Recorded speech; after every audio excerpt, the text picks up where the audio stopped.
And here we are in YouTube land. We're off the hook overtime. Did we all make it? Yeah, looks like we're all here. Great. Welcome, everybody.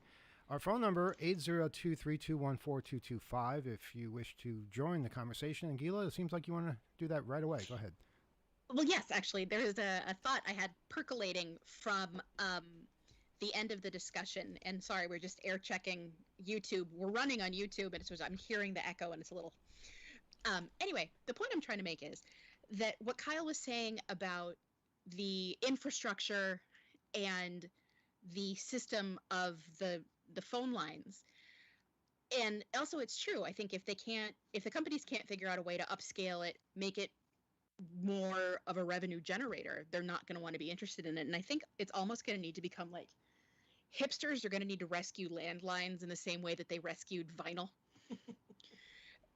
Wow, I like that. I like that. If it could be the same energy behind that, then we have nothing to worry about. Exactly. Like if you can get, it's become such a status symbol.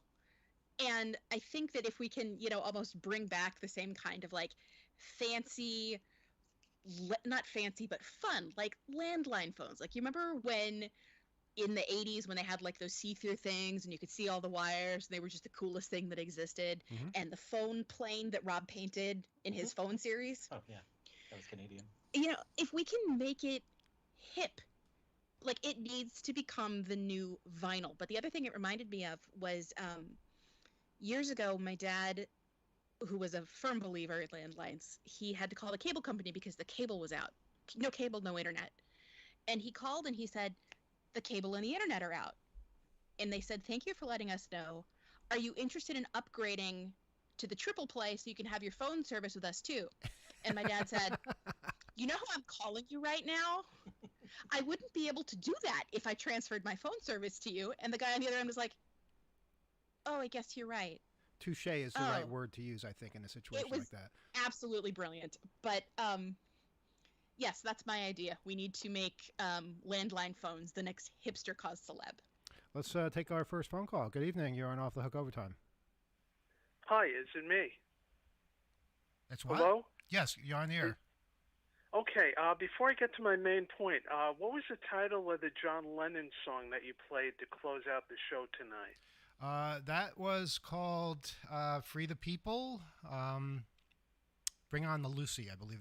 I don't know what that title means, but that's what it's called, Bring on the Lucy. It's from the Mind Games LP. Oh, okay. Or CD. Okay, nice to hear that.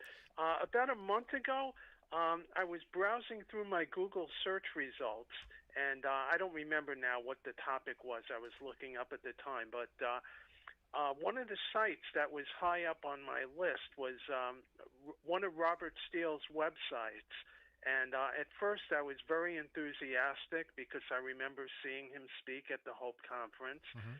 And I was very excited because he had about 200 book reviews posted on this website, and all various nonfiction titles, all different categories, books about computers and history and science. And I thought this is a great resource, really great that I found it. And then I was really shocked to discover he had posted a book review by a guy named David Icke, who's this really lunatic conspiracy theorist who believes that there's a species of reptiles roaming the earth disguised as humans that are plotting to overthrow government. Yeah, lizard people. And right. And I was like, my heart sank, and I thought, God, what is wrong with Robert Steele? He's saying this is a brilliant, insightful book. I mean, doesn't he know that this guy's a lunatic? And his last name is literally Icky? Right. I mean, it's right there. It was right there in front of him. But it's very sad. I mean, I could really empathize with what you guys were saying tonight. When you discover that somebody that you admire, you have great reverence for, and I could tell by the way you guys were speaking, you liked this guy, you respected him, and I remember attending that keynote he gave, very insightful and impressive, and you wonder, how does a person go wrong? I mean, so terribly wrong, and start peddling this nonsense, and very dangerous nonsense, about COVID and that Trump is going to be reinstated, and it's very demoralizing. We left out one that there is a child enslavement colony on Mars. That's seriously, that's one of the things that he was talking about. Let me just ask you. You said you were at the first Hope keynote. I was indeed. Yes, Wow. I was at the first two actually. I was at the one where he spoke, and then the one after that with Jello Biafra. So hopefully Jello Biafra hasn't gone off the deep end. I think he still has his. He's still pretty sane, I suppose. Yeah, I mean, Jello Biafra has been known to say some wacky things, but compared to the sorts of things that Robert Steele is embracing, he's Winston Churchill. It's there's just no comparison. But yeah, as you said, we respected him, we liked him, but not what he became. Not what he turned into. Right. And you'll see the period where we could not accept his talks anymore. We could not be a part of that. He always had interesting theories and all kinds of wacky ways of expressing himself. As you may recall, he used to do the all night Ask Me Anything, the Spy 101 thing at the Hope conferences. And there was all sorts of things he would talk about, but it just got to the point where he was embracing all sorts of insane conspiracy theories. And it's a valid question. In our community, how do we keep people from getting sucked into that world? Hackers, as a rule, are open to being wrong. They're open to all sorts of different perspectives, but people can take advantage of that. People can instill all kinds of craziness and make it seem like it has legitimacy. And then before you know it, there's people walking around saying that there's lizard people, running the government. Yeah. I don't know. How do we do that? How do we fix this? Well, I think maybe direct people towards some reputable fact-checking sites. I mean, that's one step. And also try to encourage people to get vaccinated. Mm-hmm. It's a two-pronged approach. I think we do have to focus on getting more people vaccinated. I just want to say in closing, as far as like people that you admire that spew really odious, reprehensible views later in life, I have to call out on the carpet Eric Clapton and Van Morrison, two of my favorite rock musicians who have released a bunch of anti-lockdown songs, and I really love what these guys did in the 60s, but I really hate what they've become because they just sound like right-wing idiots denouncing lockdowns as government repression, and I think for two great musicians, they're really tarnishing their legacies. Well, let me ask you this. I mean, I'm anti-lockdown too. I don't want a lockdown, but I understand it might be the only way out of something. Are they anti-lockdown and anti-vaccine, or is it just they don't want to be cooped up inside and they want to go back on tour? Well, they're anti-mask too. I mean, Clapton more that he's expressing great skepticism about the vaccines, and I mean he had a bad experience with AstraZeneca. But I mean, just if you Google them, you'll just see that like Van Morrison, his last album has like 6 anti-lockdowns. The whole album is anti-lockdown, and they're just talking about the government, that it's a form of brutal government repression. And Where were the nonsense. anti-Trump songs? I was expecting a whole flurry of anti-Trump songs over the last 4 years. Instead, we're getting a bunch of anti-lockdown songs. I mean, come on, musicians, right. So get it together. It's very disheartening. It really is. But I'm hoping things get better, and just keep up the great work what you're doing. You guys are fantastic, and I love tuning into you every week. Thank you so much, and thanks for the support. I think Alex has something to say. Go ahead, Alex. Yeah, sure. I've got a few things to say in response to the caller, and thank you for the call. I think it was excellent. I would touch on every single one of the people that he mentioned very briefly. With respect to Eric Clapton, funny story about him is that one of my mentors, somebody who really took me under his wing as a more senior lawyer to me, actually found his wife while she was Eric Clapton's girlfriend. And he stole her away from Eric Clapton and married her. So screw you, Eric Clapton, and your anti-lockdown songs. Wait a minute. Shouldn't Eric Clapton be the one saying screw you? I mean, if he stole, whatever. Okay. Well, look, it's water under the bridge at this point, I think. But insofar as I know, I think there may still be some acrimony. But Going back to the caller's point, these anti-lockdown songs, and your points too, Emmanuel.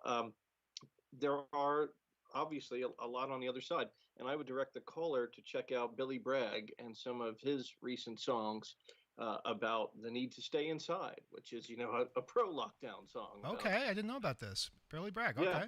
yeah. It is. He had some. It was a great song that came out last year. I think last May or June, about not being able to go visit his mother. And I'm sorry I can't be there on Mother's Day because I don't want to bring that thing in that we don't really want to bring in, right? And the lyrics of it are really great. They're really moving, especially when you go and think back at that time. Maybe we can end with that. One Yeah, of these shows. if people can share with us any pertinent music that's coming out about any of this, please send it to oth@2600.com. We have a New York City radio station. We'll be happy to play some of this. Yeah, and maybe we should even have something like a running playlist for Off the Hook on something. But in any event, so the next person that he mentioned was David Icke. I think we're calling him Icky, or some people call him David Icke. It's his last name is spelled Icke. So back when I was a student at Oxford, David Icke was invited to speak at the Oxford Union. And this is a while ago. It was probably about 16, no, not 16, 14 years ago or so. And I mean, we're having the same debates then that we were now. I mean, people did not want David Icke to show up and espouse his crazy theories with respect to lizard people. And I believe that there was a major issue about his views on the Holocaust as well. And so ultimately, I do believe he came. I don't think it was really well attended, but it did give this guy a lot of credence because you can go and look him up now and see that he went and spoke at Oxford University and was invited by the Oxford Union and gave a talk there. So giving a platform to these people can, on the one hand, legitimize them, and then the caller also mentioned going back in Hope history, Jello Biafra. And I was thinking about him during the show too, because Jello Biafra, the lead singer of Dead Kennedys, when he came and gave the Hope keynote, and then he wound up actually coming to my law school. I don't even think he was invited, but he showed up and talked to people until about 2 o'clock in the morning. But one of the main themes that Jello Biafra had said at numerous Hopes was that if we can't trust the media, if we can't trust their independence, well, then we need to become the media. That was always one of his principles, was that individuals need to become the media. And this was the time of, you'll remember, Emmanuel, indie media, right? And so this notion of becoming the media, well, perhaps we are the media now. When we have these massive platforms, we can amass these great followings. We can have people legitimize our online identity with something like a blue check mark that then amplifies our voice and our reach. And if we are the media now, then we have the responsibilities of the media as well. And that includes the responsibility to report the facts and to be accurate. Yeah, but Alex, just on that point, I mean, that's nothing new. We have been the media. We're on a radio station. We publish a magazine. And when Jello says become the media, that's all fine and good for people who are qualified to do so. But when you say that and people hear it who have absolutely no qualification whatsoever and are going to spread all sorts of false information, I don't know if become the media is the right message anymore, because they're not legitimate media. Not everyone has that ability. Oh, I think if you are the media, if you have that kind of influence on people, if you have that kind of following, obviously, then you have a greater form of responsibility. And maybe this is something that, right now it's morally imposed and there's really no consequence to it at all. But perhaps, this is something that will be legally imposed in the future as well, as some kind of responsibility to investigate and report only facts. If we saw CNN reports of lizard people running the world and whatnot, I mean, we wouldn't stand for it. It would be obviously false nonsense being reported as news. But you're right. If we are the media right now, maybe that's not such a great thing, because we're not all a populace of trained journalists. But if we have that power, we have to have, I think, a corollary responsibility to act like the media does as well.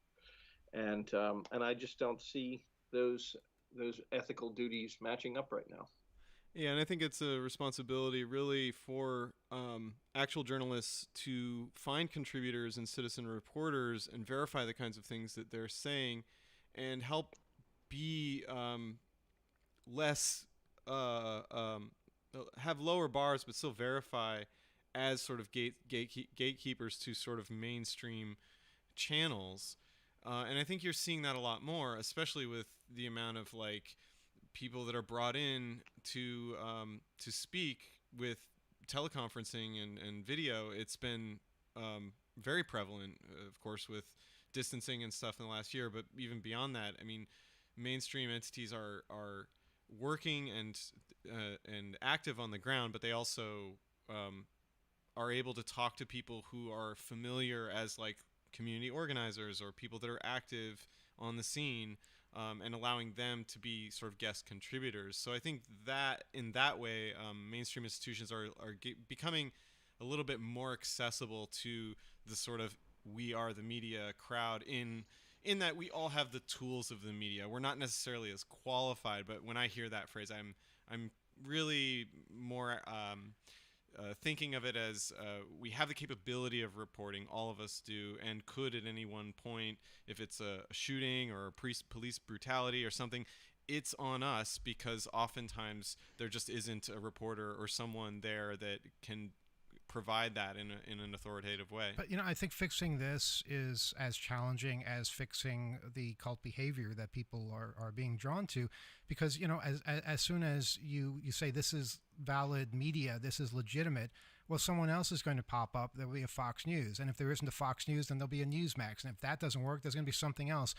There's always going to be, in this day and age, a means for people to start a media organization that peddles lies, and it's nothing new.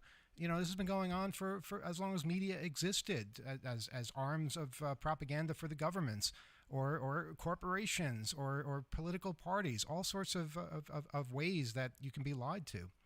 I'm sorry, caller, did you have any other points you wanted to bring up before we move on to somebody else? No. Just thank you very much for a very stimulating, thoughtful discussion. Have a great night. Thank Take you. Care. Take care.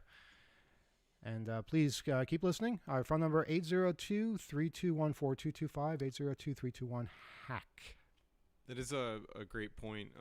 Historically, I think the first printing press was used in many ways to find witches and lizard people. Declare the it always comes back to the lizard people. The lizard sorcery of the time was used in the first affordable printing mechanisms when they're becoming prevalent. It wasn't just printing Bibles. People were using it for all kinds of specific ends that may or may not actually be as virtuous as they might reveal themselves. I mean, you've seen this a lot with like online newspapers and that seem like they have a storied reputation, but they just haven't existed long enough to kind of match their look.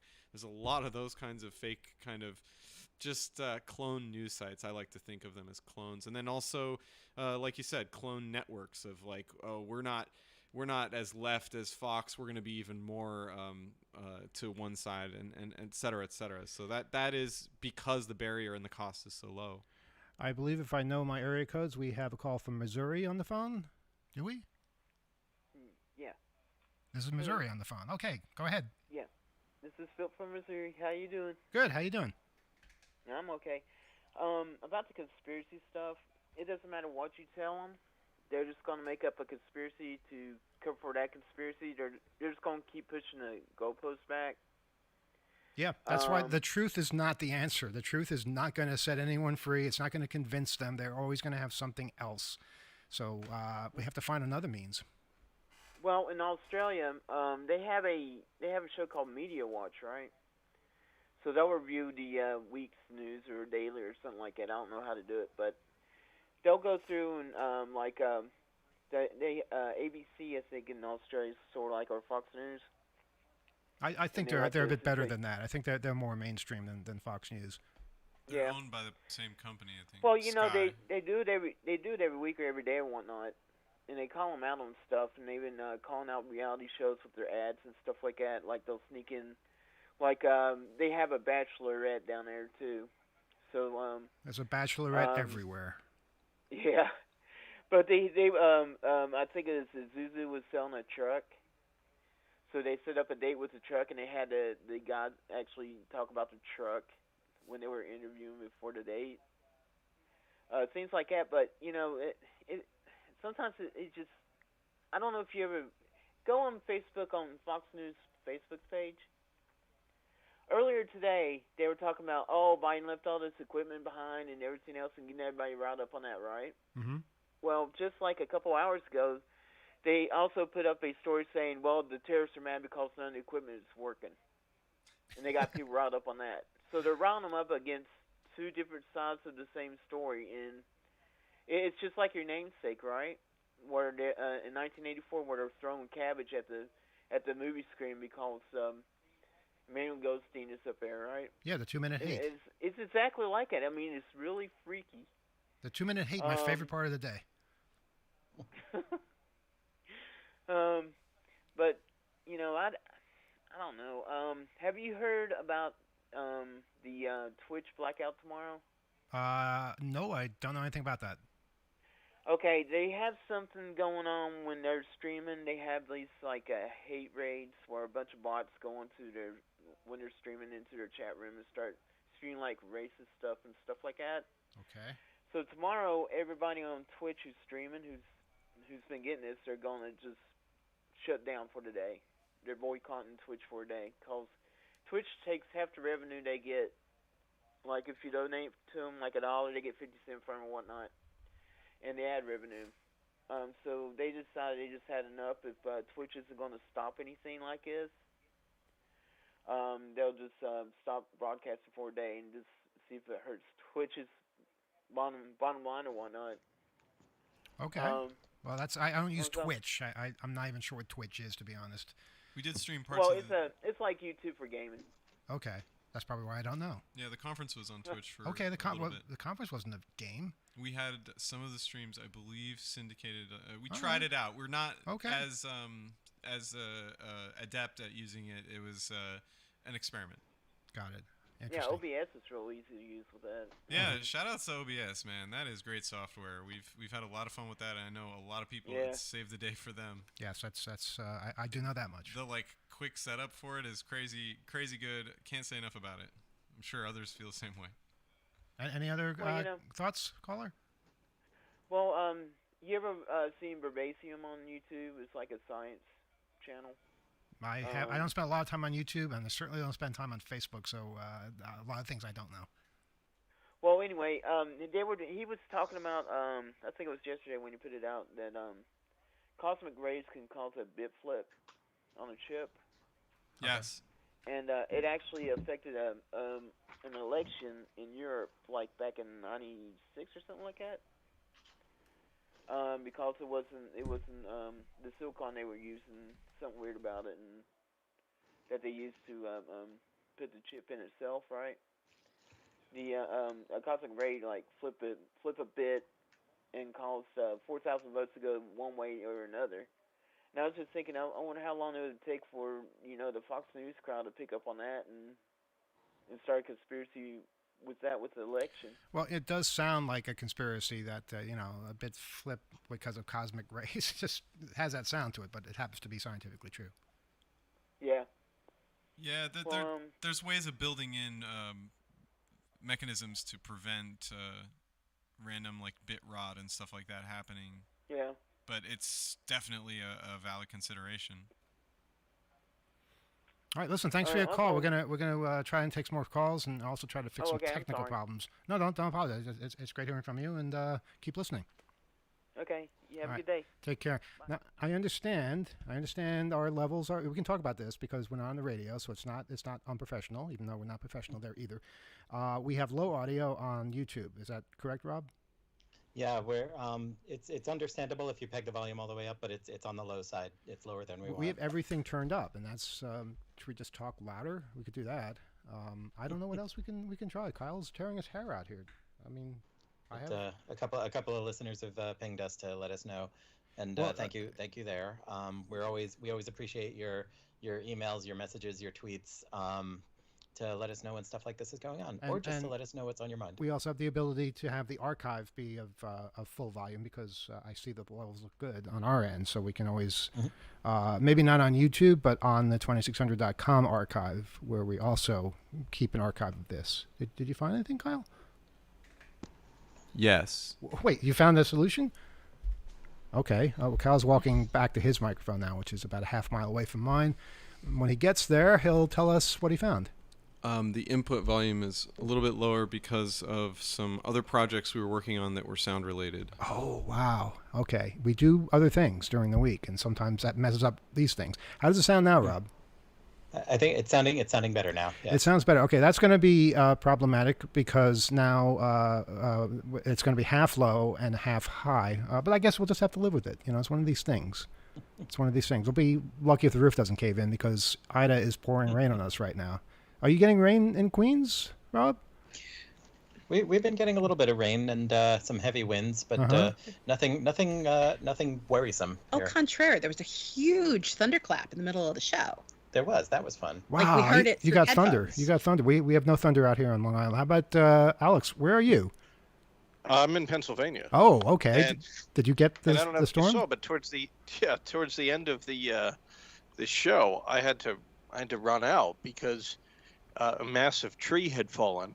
We were having huge rainstorms here, combined with a tremendous amount of wind, and I heard this gigantic thump, just bang, that shook the house, and I was afraid that this huge tree that we realized needed to be cut down might have fallen on the house, and I think it might have actually even, I think a huge portion of it might have actually hit the roof and then rolled off. So hopefully there's no damage. Well, I wait, you couldn't tell. ran out to see, so you must know if there was any damage. Well, it was dark, windy, and rainy, and it's the roof, right? So it's hard to tell. Well, isn't I that what you also- expected, though, when you ran outside? You knew it was dark and rainy and windy, and it was on the Yes. roof. Yeah. Well, I took a cursory look, Mhm. and everything seemed to be okay. Okay. But I think I will have to take a better look in daylight. I also, from the place where I had to stand to look at the roof of the house, was very close to where this gigantic trunk of the tree had fallen. So I didn't want to be over there for too long. Otherwise, I may not have returned to the show. Interesting. So we're all going through the same storm. It's still raining out by you in Pennsylvania? It is indeed. So Wow, it'll this- probably keep raining there at least for the next few hours. This is a massive storm. We were watching WWL, which is the local TV station in New Orleans. And of course, a lot of people in New Orleans didn't have power, so they couldn't watch TV. But it was just fascinating to see how well they covered the crises that were going on throughout the entire multi-day crisis that New Orleans was going through, still is going through. And that's where I heard about the landlines, about how landlines pretty much weren't there, and that they had lost communications because cell phones had died, and cell phone towers, particularly AT&T, just simply failed. But all of this, it's all what we expect. We should learn this by now. Just like we should learn to use good passwords. We should learn about ways to protect our identity. It's really not anything late breaking.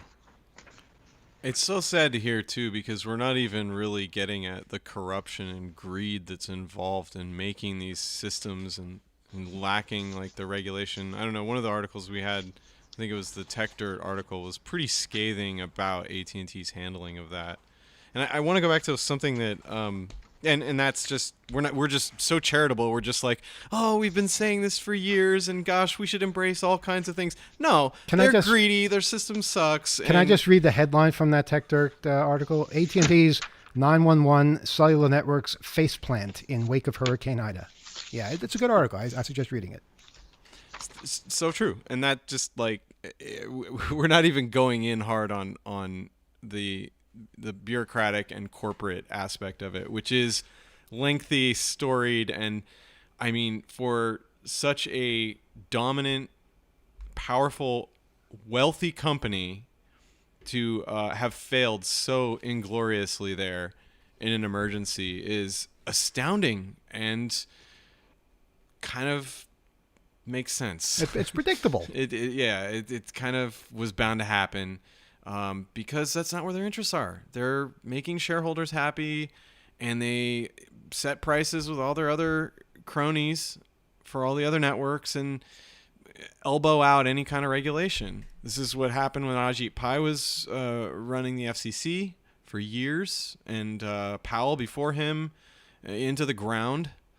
And it's other than selling spectrum, I don't know what other good they do. Maybe harassing radio stations, but it's really pathetic, and we deserve better as a country. And we're tired of being blue in the face talking about it, and it's not our fault. I'm tired of blaming myself for all of these externalities and being like, oh, well, maybe we just should have messaged better or How do you message better? held people's hands harder, like, give me a break. This marketplace sucks.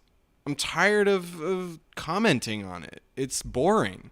I want to talk about making older telephone systems cool and old technology great, but I'm very frustrated hearing that there's suffering as a result of this, and yet no consequence, no blame, and here we are just expounding in the most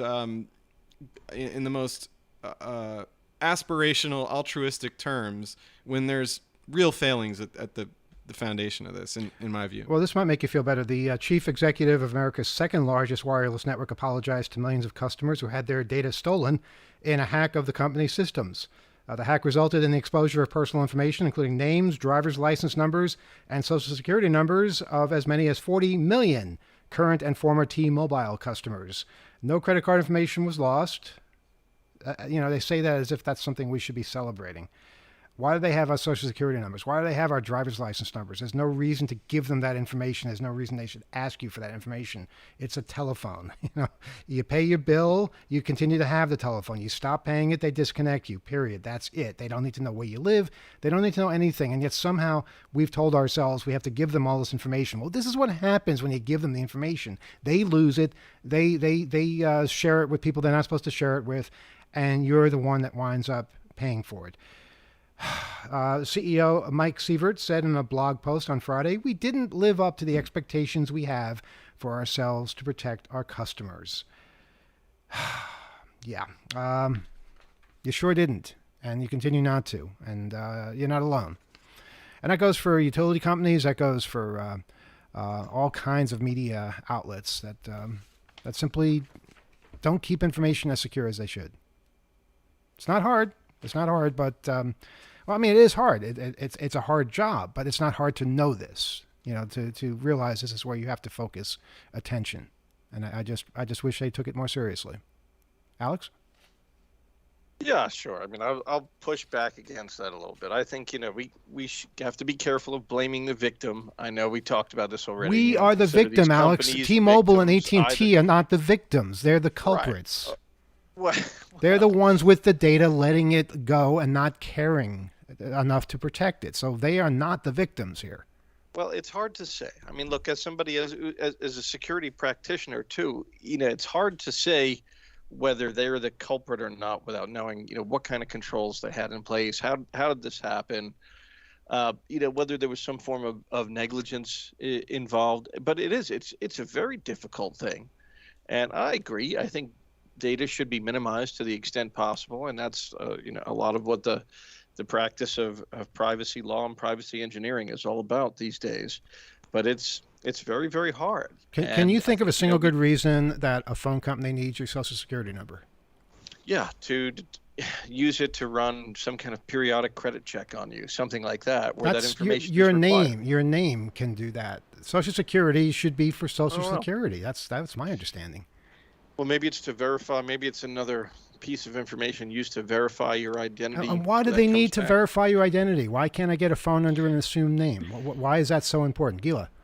Why have credit scores become the most important thing in the country in the past 30 years? Mm-hmm. Why are we feeding into that? We're not asking the right questions. These are the right questions to ask. We're assuming these things are normal, and they're really not. No, I think that's a huge piece of it. Is credit scores didn't really exist before 1989? No, actually, it was about 1984. 1984. Well, I know because 2600 did a report on this in 1984, but I don't know if they were credit scores or simply credit reports at the time with TRW. I think I was seeing something that like FICO really came into prominence in 1989, and all of a sudden, that determines so much. Like if you can have a phone, where you can live, sometimes if you can get a job, right? And why are we allowing this to be the arbiter of what the world is and what our place is in it, and also handing over this kind of personally identifiable information? Yeah. As often as possible, I give fake information to these companies, and I sleep well at night. It's morally, I think it's just fine to do that. If the bill is paid, that's all they should care about. It's just insane to have these companies demanding personal information that really is none of their business. Our phone number 802-321-4225, 802-321-HACK. We're on Off the Hook Overtime for another few minutes. If there's something you'd like to share with us or get off your chest, by all means, give us a call. We'd like to hear from you. 802-321-4225. Yes, Rob. While we're waiting for a call, I wanted to ask you about today's Lost Audio, which I enjoyed a lot. Oh, you're following that. Yeah, Lost Audio is something that we're doing on 2600.com. Every day since July 15th, we release a snippet of audio that has one way or another been lost, either an interview, an old radio show, various things like that. Today, we released a 1987 interview that I did with two members of Big Audio Dynamite, which Don Letts and Dan Donovan. This took place at Irving Plaza. It's interesting because it happened the day after I got back from this week-long trip to Baffin Island up in Iqaluit in what was then Northwest Territories, what's now Nunavut. So the contrast from going to a remote northern city to the middle of New York City and seeing my favorite band, it couldn't have been more dramatic. And these two guys were just so amazing to talk to. They just were so gracious and open and intelligent, and it was really a cool thing. Unfortunately, you'll hear at the end of that same recording, we made the mistake of asking was Adam Yauch of Beastie Boys for an ID, and it was just the most misogynistic, sexist, obscene thing. And we included it because, hey, it was part of the night. You know, it's there. It's what happened. It was unacceptable then. It's unacceptable now. But there it is. It's not always pleasant. But the interview and subsequent interviews that I did with Big Audio Dynamite were simply high points. And I realized just what amazing people they were, more than just musicians. So that's one day. Tomorrow we'll release something else. And I think this is going to go on well into October, where we have just all kinds of different pieces. Have you been listening to them? I've been listening on and off every so often, catching up on the ones I missed. But yeah, I saw the Big Audio Dynamite interview, and I think you've had like a little snippet of that available before elsewhere. But it's a good interview, and yeah, also Mick Jones, I think, trying to do an ID and calling the station WUSP. Yeah, the station's WUSB, and he said WUSP. Yeah. That's why we never used that ID. But I didn't have the heart to ask him to do it again. Yeah. But actually, that interview has never been aired anywhere. You're thinking of a 1989 interview I did with them. I was thinking of the IDs. I think you put those the up IDs, elsewhere. Yeah. Some of the IDs made it, not the Adam Yash one, but yeah. Other ones did. But yeah, it's fascinating. A lot of this came from old tapes or old files that were just sitting around, and it took many months to organize them and get them together and figure out a release schedule. And then, of course, we had our webmaster genius Ulsi, who put together a system where we could have these things released in a way that made sense.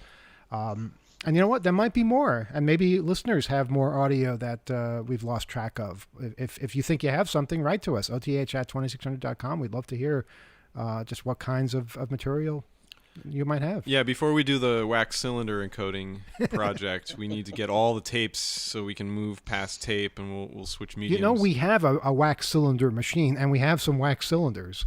Have you guys ever seen wax cylinders? It's like little Alexas. It's the shape of the tubular Alexa, that a little bit shorter, and then they go into a machine, and that was pre vinyl. That's how they got the latest singles or music or whatnot. I've yet to actually hear one, but it's prevalent. You can buy these wax cylinders online. They're pretty cheap. They're pretty groovy.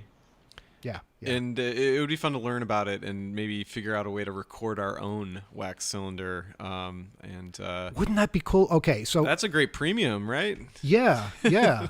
Who was it who made the album for like $1 million? And Wu-Tang. yeah, Wu-Tang Clan. Why don't they release their next album on a wax cylinder? That'll be a challenge for people to actually hear it. They're probably already working on it. Okay, I don't know what the fidelity is. It might not be the best. But you know, we whatever. could drive out to Staten Island and pitch it to the Wu-Tang Clan. You know, I might as well ask this too, since we have a captive audience, literally. We're working on a vinyl encoding project, vinyl through USB, and digitize some vinyl collections.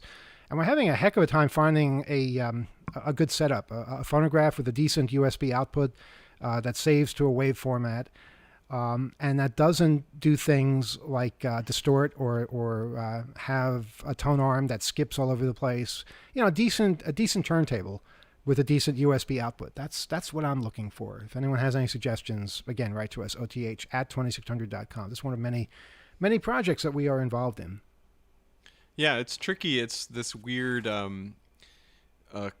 confluence of old and new, kind of along the lines of what we'd been addressing in the show, just having old stuff but wanting to make an index or make it accessible in a new player, this being computers and file formats. So it's really exciting, but you also run into all this stuff, and this was partly why one of the reasons the input was set low. We were troubleshooting some gain issues, and there's a trade-off, because you can get like the most impressive DAW, which is digital audio workstation, and you can find the most esoteric audiophile turntable in the world that's like balanced on fine rare gems and stuff, but we're not quite as interested. We just want it to not sound terrible, and work with some kind of USB encoding, so that we don't have to get an expensive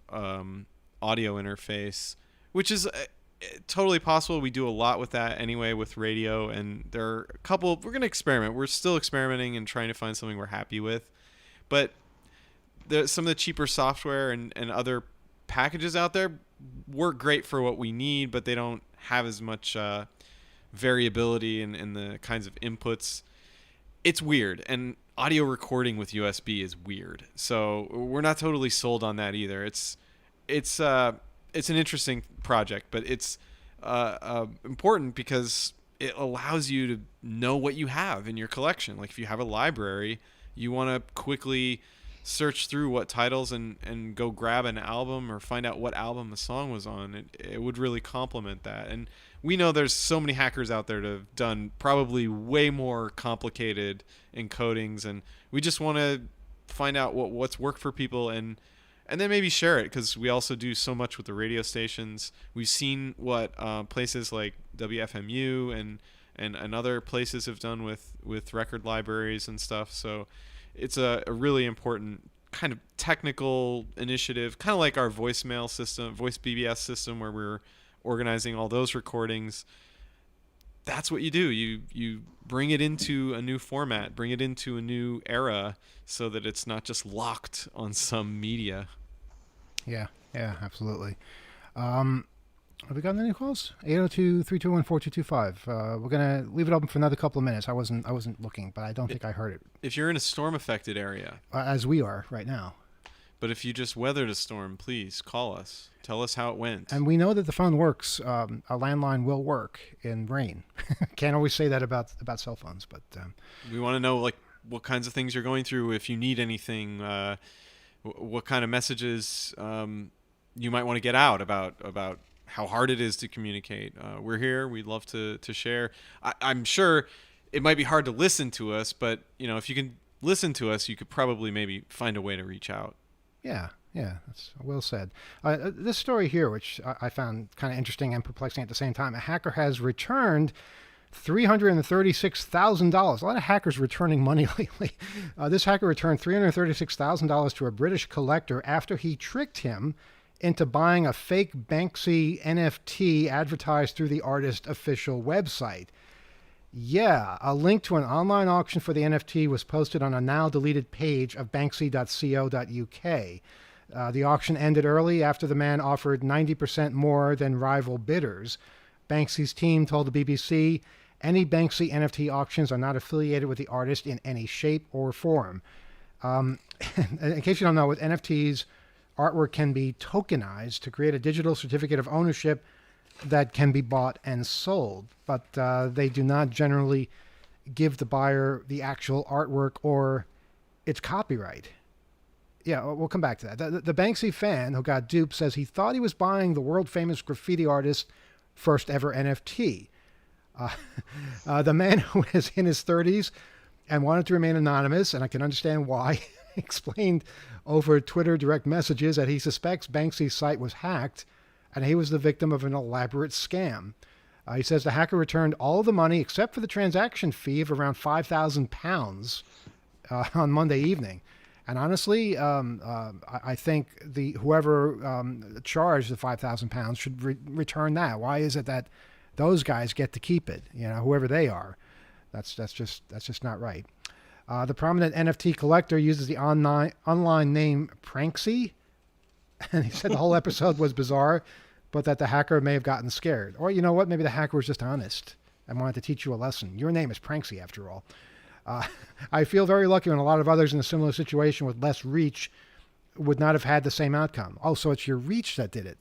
This guy does not want to give the hacker any credit. It's because of who you were and because you scared the hacker. Yeah. So basically, this opens up the whole question of NFTs. People have explained NFTs to me dozens of times, and I still don't get it. I still don't understand it. I don't understand the value, the allure. You don't own the artwork. You don't have the artwork. You own a certificate that says that you're the person that has the certificate or something like that. Alex, you're a legal expert. You're a lawyer. Does this make any sense to you? Oh, God. Good. That's what I want to hear. No, I want to hear that tone because that's how I feel. I know. I mean, the whole NFT thing is very, it's bizarre in a lot of ways, and I get it that you don't own the physical the physical thing itself. But isn't that the whole point? Is the physical thing itself? Why would you want to own anything else? Well, look, there is there's something to be said though about owning this singular digitalization. It's basically creating this spot where the thing exists, where this digital presence of a spot on a blockchain of where this thing exists, and knowing that you own the only digital manifestation of and how do you know that? How do you know you own the only one? How do you know no one else can just do the same thing again somewhere else? Well, I that's what I've wondered a lot too, right? That sure, you can just put random data in a blockchain and track it and things like that, but it is having the scarcity of this one unique and particular digital item. And you may be able, obviously you can create other digital incantations of the particular thing itself, but they won't be the official one. That one that is, because it's weird for us to say this because we're just so used to things being copied in digital form, but this is a unique thing that exists in the digital space. Even though we may be able to make graphic representations, this one digital incantation, owning that for some reason, attracts a lot of value. Kyle, then Rob. Well, I just think of it as a way of making things that are infinitely copyable, like digital files, making them unique and attaching this token or cryptographic scheme that in itself can allow the owner to verify that they are the owner, or allow others that are wanting to verify their ownership or possession of this unique file. But I think it's still emerging, and there's a lot of different ways of thinking about it, and it's also as valuable as people as much value as they attach to it. So at this point, maybe something isn't as sought after, or it's just sort of affordable and people are just having fun with it, and maybe the attitude towards that unique item changes over time. And I think that's what people are betting on in a lot of ways, if that makes sense. Go ahead, Rob. Yeah, there's a lot of if that makes sense in the NFT world, but the problem is none of it makes sense. To break it down very simply, NFTs have nothing to do with the actual artwork other than just attaching the fact of their existence to a little number somewhere that you can buy on someone else's list. It's like if I tell you I'm selling the Mona Lisa, and you say the Mona Lisa is in the Louvre in Paris. You can't be selling the Mona Lisa. No, I'm selling you the Mona Lisa. And so you give me like $1,000 for the Mona Lisa. And I say, in exchange for that $1,000, I will write your name on a piece of paper in my little notebook that I have here and say, Gila owns the Mona Lisa because Gila just bought the NFT. Oh, how convenient. Gila doesn't get the Mona Lisa. Gila has nothing to do with the Mona Lisa, which is still hanging in the Louvre. But if anyone wants to look at my little notebook and see Gila's name in it, I'll show them too. Well, and okay. that's what Gila's just paid $1,000 for. So let me ask you, Rob, what gives you the right to do that? Absolutely nothing. There have been cases now of licensed NFTs, like the new Totally Garbage Space Jam movie that came out. The movie studio put out their own NFTs of stuff from the movie, and they're not selling anything except writing people's names in a little notebook. And the only thing that makes it any flavor of official is that it's the same people who made the movie doing the thing, but still, there is no thing being owned apart from bragging rights that you can say, oh, you bought it first. But even if, say, Gila, you bought the Mona Lisa's NFT from me in my little notebook, that's not stopping anybody else in the world from pulling out their little notebook and saying, no, I'm going to sell you the Mona Lisa. How much will you buy for that? So then you're not the official owner, because there could be a million official owners. Absolutely. I can't get past this. It's the new version of selling the Brooklyn Bridge to people, and it's absolutely. Wait a minute. Has anyone done that? Has anyone actually done an NFT of the Brooklyn Bridge? Because that's perfect. Oh, that must have happened, I'm sure. But like, as a working artist, as somebody who has designs of doing artwork in exchange for money to make a living, it baffles me so much that people are willing to pay people with nothing to do with the artist a bunch of money to say, okay, I now have some kind of dibs on that piece of artwork, when you can just actually buy art and support people who make these things. Okay, and have a thing. Idea. WBAI applies to the FCC, changes its call letters to WNFT. Okay, and then they just go around the city making NFTs of everything and selling them for huge amounts of money to people that just don't like their money as much as they like to have digital representations. And then make it part of the fund drive. There won't be a fund drive. There won't be a need for one. It'll just be a constant flow of income from people that I don't understand. Wow. I can't help but wonder, though, if there's an NFT bubble and it's going to burst soon.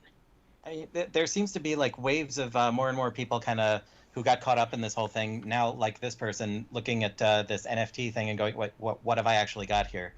And what did I just pay money for? And like ending up dissatisfied with the whole thing. But on what planet would you think that Banksy, of all people, was going to like show up in some random place and be like, hey, dude, have an NFT? What? Yeah. At the same time, though, he's pulled stunts like that. With the paper shredder. But with the paper shredder, with like just randomly selling artwork out in the street somewhere. Yeah, and but without this saying is it was like him. the dude on the Catfish show who thought he was dating Katy Perry. Right. And it's not happening.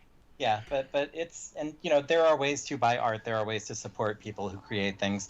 And also, as a working artist, the power of the internet and the power of the digital space for artists is that stuff can be copied. You can put your stuff out there and people can build on it. And, you have freely licensed stuff that people are encouraged to remix. And, this is just so far in the other direction. It's not even funny. I think for Banksy's site specifically, because of his anonymity and stuff, that it's managed through other people and it's hosted through a separate provider. So it is entirely likely that somehow that system or service provider had some kind of vulnerability and someone was able to exploit it and add a page to what is a very small website, essentially. So it's certainly possible, but if you're Banksy, why would you say either way? Why would you say like, oh, my site just got compromised and this NFT isn't really me? He'll probably just ride it out like any other prank he's done, and it just sort of fits in perfectly with his sort of persona in a lot of ways. So maybe he is messing with it. Maybe he wants to make a mockery of the very idea of NFTs and high art, because that's kind of his thing. Yeah, well, maybe the hacker is Banksy or somebody that. But something tells me that I don't know. Was his website hacked? There's a lot of questions here. I might have shaken Banksy's hand once. But that time in New York. Remember when he was putting out a different art installation every day? It was a magical time. There was this one time where there was this truck going around with what was it? Little. They were sheep, animatronic animals singing, and they were all like laughing, but they were in a meat truck. In a meat truck, and I saw it coming by, and I just was so happy to see that. And the person driving it, I just reached my hand out and shook his hand, and it could very well have been Banksy, because that's the kind of thing Banksy would do, is drive his own truck.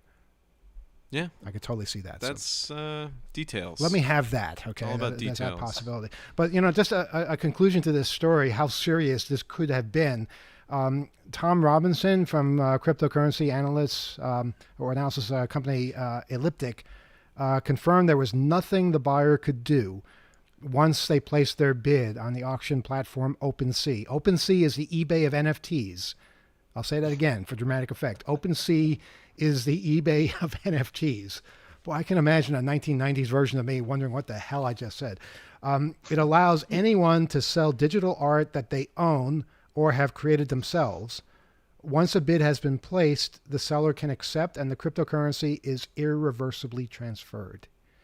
That is just so scary when you consider all the money that was involved here, and the person didn't even own the art that he allegedly sold. Wow. Be careful of NFTs. I don't see the advantage. Yeah, it just sounds like a complicated receipt. Yeah, it does. That's pretty much what it is. But if you have ideas for interesting uses for NFTs, we're all ears. We'll definitely listen. You can write to us, oth@2600.com. I guess we're going to wrap it up for tonight. Any final words from anybody out there? Alex, Gila, Rob? 2600 meetings are happening in various forms throughout the world on Friday. If your local meeting is happening in person again, you have that option. Otherwise, a lot of meetings are still doing online alternatives. Yes. In fact, tomorrow there will be an updated list on 2600.com/meetings. If you're in a country where the vaccination rate is 40% or above, then it's okay in our eyes to start your meetings again, as long as you observe some cautionary behavior.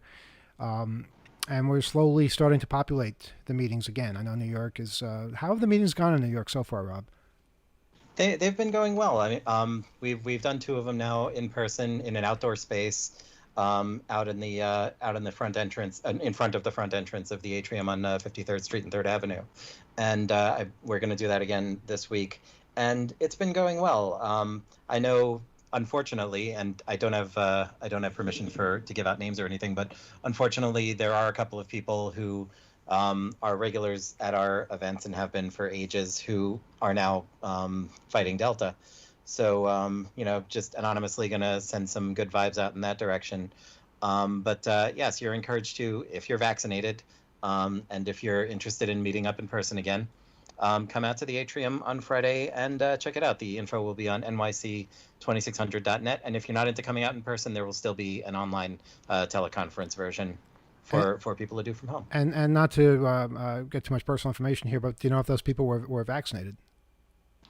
I know one of them was. I'm not sure if both of them were. I've heard of 2 people, but one of them is definitely a breakthrough case. Yeah. And it's something that happens, and is provably would have been much worse had they not been vaccinated. Yeah, the breakthrough cases, which I'm seeing more of than I think we all expected. It doesn't prove that the vaccine doesn't work. It proves that the virus is mutating into something stronger. That's what it proves, and that, as you said, it would have been so much worse if people were not vaccinated. So I hope people who have not yet gotten the vaccination, please spare no time and get it ASAP, because it could get a lot worse before it gets better. And my other thought is that perhaps the answer to the virus is the virus. In other words, a mutation that cancels out a previous mutation that isn't as harmful to us. That might be the only way that it disappears, and that is how viruses of the past have somehow petered out, not through human intervention, but just somehow it I don't want to say it defeats itself, but sometimes it goes in a better direction, and it doesn't always get worse for spreading or for fatalities or things like that. That is not something to count on. That's definitely not something to count on. But in this day and age where, we're meeting such resistance, I have to hold out hope that there'll be some kind of solution that we haven't thought of yet. Well, with such wishful thinking for virus mutations, I think probably a great spot to end the evening and say good night, everybody, and thank you for listening. And be nice to each other. Let's get vaccinated and be nice to the unvaccinated if you're around them. Be nice to each other. Have a safe and healthy long weekend if you're off for Labor Day. If you are celebrating a new year next week, we wish you happy and healthy, and please be careful, right? Yeah. Happy New Year to those people for whom it applies. Enjoy your Labor Day for those whom it doesn't. That's all I got. Okay. And we'll see you guys next week. Good night, everybody.